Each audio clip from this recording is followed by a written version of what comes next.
Hi සුබ දවසක් බණ්ඩි අම්මලා හැමෝටම. මම අද ඕගොල්ලන්ට ගෙනාවේ කාසල් හොස්පිටල් එකේ පළවෙනි ක්ලිනික් ඩේ එක යන ව්ලොග් එකක්.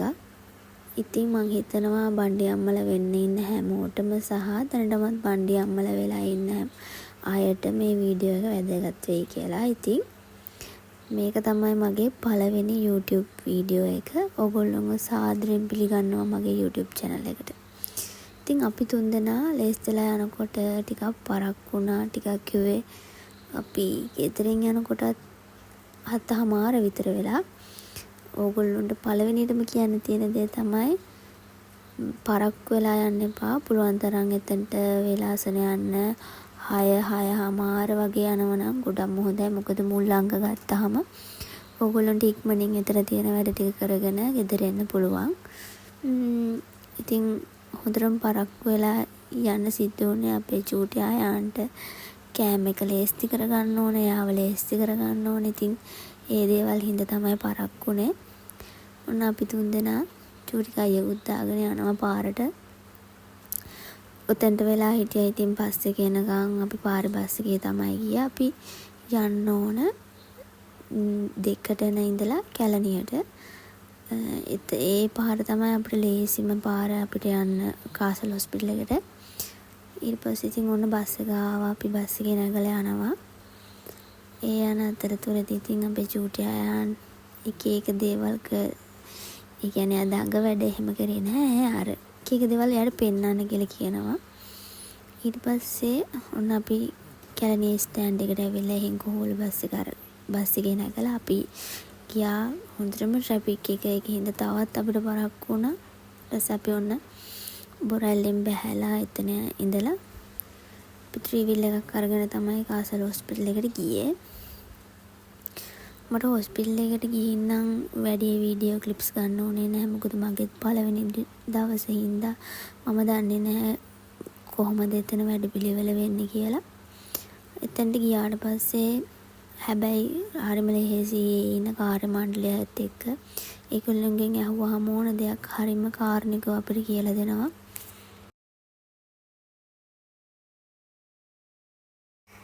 ඒක නිසා අපිට හරිම ලෙහෙසි අපේ වැඩ කටයුතු කරගන්න එතනට ගිහිල්ලා.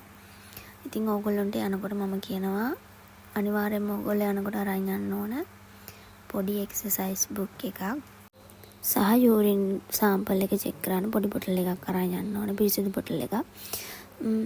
ඔන්න ඒ දේවල් ටික තමයි අනිවාර්යෙන් අරන් යන්න ඕන. ඊට පස්සේ වතුර බෝතලයක් ගන්න මොනවා හරි ගෙදරින් හදාගෙන යනවා නම් හොඳයි. එතන කැන්ටිමක් තියෙනවා. අපි එතන ගියාම පළවෙනිට මෙන්න මේ විදිහට තමයි සිද්ධ වෙන්නේ. අපි රිසෙප්ෂන් එකෙන් ගිහින් අහනම නම් හොඳයි. දන්න කට්ටිය නම් ඉතින් දන්නවා. ඇහුවට පස්සේ කියනවා අපි පළවෙනිට මාව රෙජිස්ටර් වෙන්න කියලා. ඊට පස්සේ ඒගොල්ලෝ 5 කාමරයට යවනවා. එතනින් අපේ උසබර මැනලා එතනදී අපේ විස්තර ටික ලියාගෙන අපි ඒගොල්ලෝ අපිට කාඩ් එකක් සහ අපේ අරන් ගිහපු පොත දෙනවා අපිට. ඊට පස්සේ අපේ චෙක් කරන්න තියෙන බ්ලඩ් ඒගොල්ලෝ ගන්නවා එතනදී. ඒ රිපෝට් අපිට ඊගාව කෙනෙක් දවසේදී රිසෙප්ෂන් එකෙන් අපිට ඉල්ල ගන්න පුළුවන්. ඒ විස්තර ටික ඔක්කොම එතන ඉන්න නර්ස්ලා ඒ කාර්ය මණ්ඩලය අපිට කියලා දෙනවා පැහැදිලිව. ඊට පස්සේ අපි යන්න ඕන 5 ඒ කාමරේට අපි ස්කෑන් එක කරගන්න. ඊට පස්සේ ඔන්න මම ඔක්කොම වැඩ ටික කරගෙන ඉවර වෙලා ඔන්න එළියට ආවා. ගොඩක් දවල් වුණා. 12 විතර වෙලා මට එච්චර ඉක්මනට එන්න පුළුවන් උනේ අපේ බබා හිටියේ හින්දා. එතන ඉන්න කාර්ය මණ්ඩලය හරිම හොඳයි. ඊට පස්සේ ඔන්න ඉතින් අපි එළියට ඇවිල්ලා ඔන්න ඔහොම අපේ චූටි බබාට ඉතින් එක විකාර කරන්න ඕනේ නැත්තම් එයා ඉන්නේ නැහැ අඬනවා. ඔන්න ඊට පස්සේ අපි එතන තිබ්බ ජූස් බාර් එකක්. එතනින් අපි ෆෘට් සලාඩ් එකක් ගත්තා. ඒකත් කාලා ඉවර වෙලා අපි එළියට ගියා. එළියට ගිහින් අපි මං ගෙදරින් කෑම ගෙනාවේ නෑ. මට නම් බබාට නම් ගෙනාවා හදාගෙන. ඊපස්සේ අපි දෙන්න ගියා මාතර බත් කඩේට. මාතර බත් කඩේට යන ප්‍රධානම හේතුව තමයි අපි දෙන්නම කන්නේ කැකුළු බත්. ඉතින් ඔන්න ඔය විදිහට ත්‍රිවිල් එකක් අරගෙන මාතර බත් කඩේ හොයාගෙන ගියා. ඊට පස්සේ අපි ගිහිල්ලා ඒ යනකොට ට්‍රැෆික් එක හම්බුණා. සිකුරාදා දවසේ ගිහින් වෙන්නේ. මම සිකුරාදා දවස තෝරගන්න ප්‍රධානම හේතුව තමයි ඩොක්ටර් කාර්යවසම් ඩොක්ටර් ඉන්න දවස සහ 3-4 වෝඩ් එක අපිට තෝරගන්නවා නම් යන්න දවස සිකුරාදා නිසා. ගොඩක් අය කියනවා ඒ ඩොක්ටර් හරි හොඳයි කියලා. මම ඒකින්දම තමයි එදා දවස් තෝරගත්තේ. ඉතින් ඕන අපි මාත්‍රබත් කඩේට ආවා. එතනදී අපි කන ඒවා නම් වීඩියෝ ගත්තේ නැහැ. මොකද බබාට කවන්නත් තිබුණා. ඒ දේවල් එක්ක වීඩියෝ ගත්තේ නැහැ. ඊපස්සේ අපි කාලේ ඉවර වෙලා වුණ දැන් යන ගමන් තමයි ඉන්නේ. අපේ චූටි බබාට නිදිමතක් ඇවිත් එතනින් අපි වීල් එකක් දාගෙන ගියා. ආයෙම බ්‍රැල්ලට යන ටිකේ මම ගත්ත වීඩියෝ ක්ලිප් තමයි මේ. ඕගොල්ලොන්ට තව මොනවා හරි දැනගන්න දේවල් තියෙනවා නම් පහලින් කමෙන්ට් එකක් දාන්න. මම දන්න දේවල් තියෙනවා නම් ඕගොල්ලොන්ට කියන්නම්. ඉතින් මේ මගේ අත්දැකීම තමයි ඕගොල්ලොන්ට එක්ක බෙදාගත්තේ. වැරදි අඩුපාඩු ඇති. මමත් අලුතෙන් ගියේ කාසල් හොස්පිටල් එකේ රෙජිස්ටර් වෙන්න. ඉතින් මීට වඩා දේවල් දන්න අම්මලාත් ඇති. අය ඉන්නවා නම් ඒගොල්ලොත් කමෙන්ට් දාන්න. මොකද මේ දේවල් මට ගොඩක් වැදගත් වෙනවා ඉස්සරහට. ඕගොල්ලන්ට වීඩියෝ ගේනකොට. ඉතින් ඔන්න ඔය විදිහට අපි 3 දෙනා ගියා. අපි පළවෙනි දවසේ ගියාම අපේ අල්ට්‍රාසවුන්ඩ් ස්කෑන් එක කරනවා. එතනින් අපිට හරියටම ඩෙලිවරි ඩේට් එක කියනවා. ඒ ඩෙලිවරි ඩේට් එක තමයි හරියටම මෙන්සස් ඩේට් වලට අදාළව බබාගේ වර්ධනයට අදාළව ලැබෙන ඩේට් එක. ඒ වගේම අපිට එතනදී විටමින් අපිට ලියලා දෙනවා. අපේ ප්‍රෙෂර් බලනවා. අපිට පෙර ගර්භණී ඉතිහාසය ගැන අහනවා. එතනදී අපිට වෙන ලෙඩ රෝග ආව නම් ඒව ගැන විස්තර අහනවා. ඉතින් හැමදේම පැහැදිලිව ડોක්ටර්ස්ලා අහනවා. හරිම කරුණාවන්තයි ඉන්නේ ස්ටාෆ් එක. ඕගොල්ලෝ කිසි දෙයකට බය වෙන්න එපා. හරිම කරුණාවන්ත ස්ටාෆ් එකක් තමයි එතන ඉන්නේ. ඇත්තටම කිසිම දෙයකට බය වෙන්න ඕනේ නැහැ. ඕන ප්‍රශ්නයක් තියෙනවා නම් අපිට අහන්න පුළුවන්. ඒගොල්ලෝම තරහ යන්නේ නැති ප්‍රශ්න අහන්න. ඊට පස්සේ අපි එන ගමන් කැලණිය බැහැලා අපි කැලණි විහාරයත් වඳින්න කියලා හිතාගෙන ගියා. ඔන්න එතනදී අපිට පුංචි යාළුවෙක් හම්බුණා. මේ යාළුවා දැකලා අපේ චූටි ආයන්නම් මුලින්ම බය වුණා. ඊට පස්සේ නම් එයාත් එක්ක යාළු වුණා. ඔන්න බලන්න එයාත් අපිත් එක්ක යාළු වුණ හැටි. ඒ සත්තුන්ට මම නම් හිතන්නේ කරුණාදායව තමයි ඕන වෙන්නේ. ඔන්න ඔය විදිහට අපේ ආයන් බබත් එයාත් එක්ක යාළු වුණා. එයාත් ආයන් බබත් එක්ක යාළු වුණා. අපිට ඒ වෙලාවේ යාට කන්න මොකුත් දෙන්න තිබුණේ නැහැ අපි ගාව. අපි ගාව තිබුණා මට කන්න කියලා ගත්ත වඩේ එකක්. අපි ඒක යාට දුන්න කන්න කියලා. යා ඉතින් ඒක කෑවා. අනේ යා හරිම අහිංසක සතෙක්. මේ වගේ සත්තුන්ටත් කාටතර හිංසා කරන මිනිස්සු මේ ලෝකේ ඕන තරම් ඉන්නවා. ඉතින් මං කියන්නේ කිසිම දවසක කිසිම සතෙක්ට කිසිම කෙනෙක්ට කරදර කරන්න එපා කියලා. මොකද මේ දේවල් අපි පස්සෙන් එනවා. අපි කොහේ හිටියත්. ඉතින් ඔන්න ඔය විදියට අපි 3 දෙනාම කැලණි විහාරය වඳින්න ගියා. අපි ඒ වෙලාව යනකොට 1-2 වගේ වෙලා ඇති. ඒ ටයිම් එකට ගිහිල්ලා අපිට විහාර මළුවට ගන්න පුළුවන්.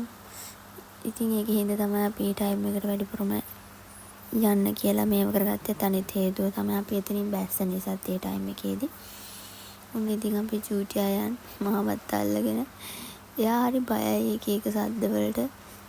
එයා ඉක්මනින් බය වෙනවා. ඔන්න ඔය විදිහට කෝලම් බල අපි ඒ වෙලාවේ ගියා.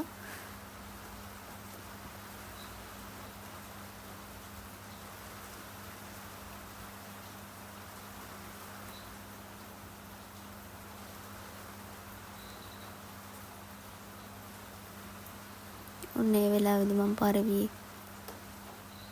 වතුර බොන වීඩියෝ එකක් ගත්තා.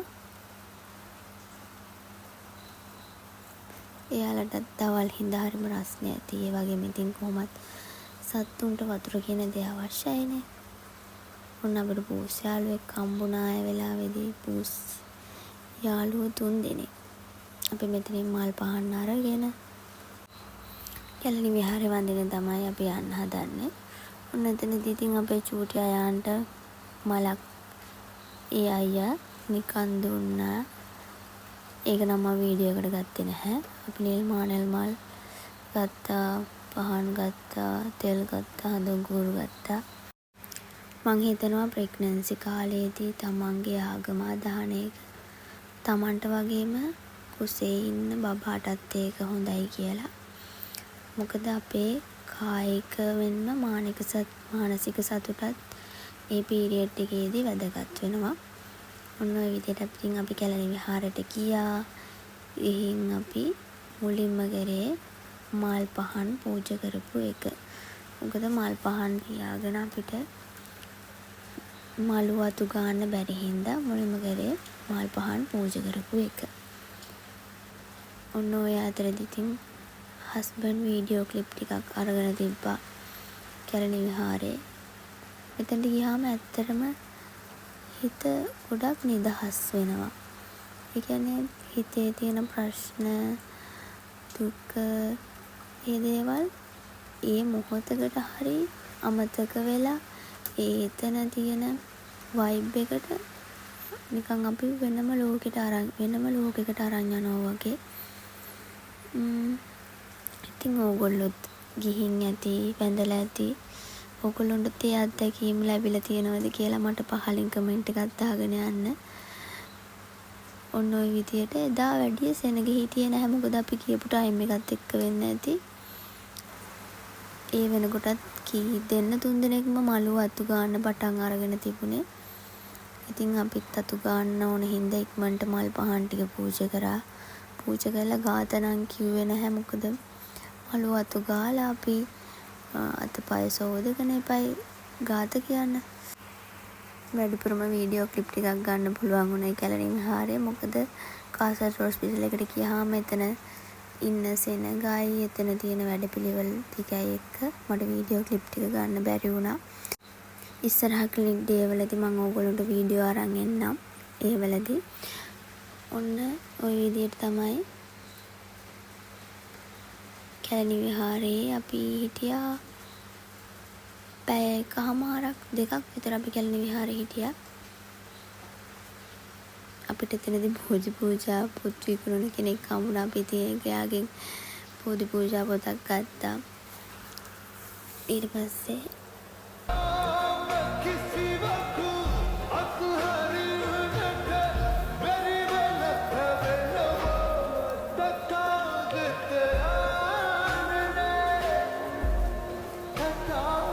ඔන්න චූටි අයම් මගෙන් මලක් කිල්ල ගන්නවා. එයාට තේරෙන්නේ නැහැ. ඉතින් එයා මල අරගෙන යනවා.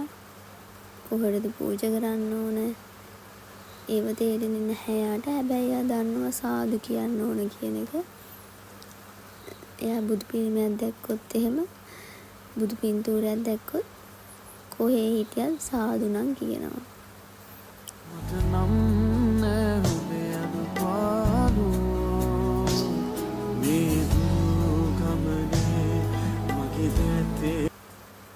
හරිම ලස්සනයි ඒ වීඩියෝ ක්ලිප් ආයේ මම බලද්දි. ඒ වීඩියෝ ක්ලිප් බලද්දිත් හිතට හරිම අමුතු ශාන්ත හැඟීමක් එනවා. හරිම නිවිච්ච හැඟීමක් එනවා. ඉතින් ඕගොල්ලන්ටත් මම කියන්නේ පුළුවන් තරම් ප්‍රෙග්නන්සි පීරියඩ් එකේ නෙමෙයි හැම කාලෙකදීම පන්සලට ගිහලා හිත නිදහස් කරගන්න. තරහවක් ආවොත් පන්සලට ගිහින් හිත නිදහස් කරගන්න. මොන විදිහට තමයි මම අද ගෑවේ. ඊට පස්සේ ඉතින් අපි ගාත කියලා ඒ දේවල් කරලා අපි ඔන්න ඉතින් කැලණි විහාරයෙන් එළියට ආවා. ඔන්න අපේ අන්තිම වීඩියෝ ක්ලිප් එක තමයි අපේ චූටි අයා දඩි බිඩි ඇවිදින වීඩියෝ එක. ඉතින් ඕගොල්ලන්ට බොහොමත් ස්තුතියි මගේ වීඩියෝ එක මේ අන්තිම වෙනකම් බැලුවට. ඉතින් තව වීඩියෝ එකක් අරගෙන එන්නම් ඕගොල්ලන්ට. එතකම් පරිස්සමින් සතුටින් ඉන්න.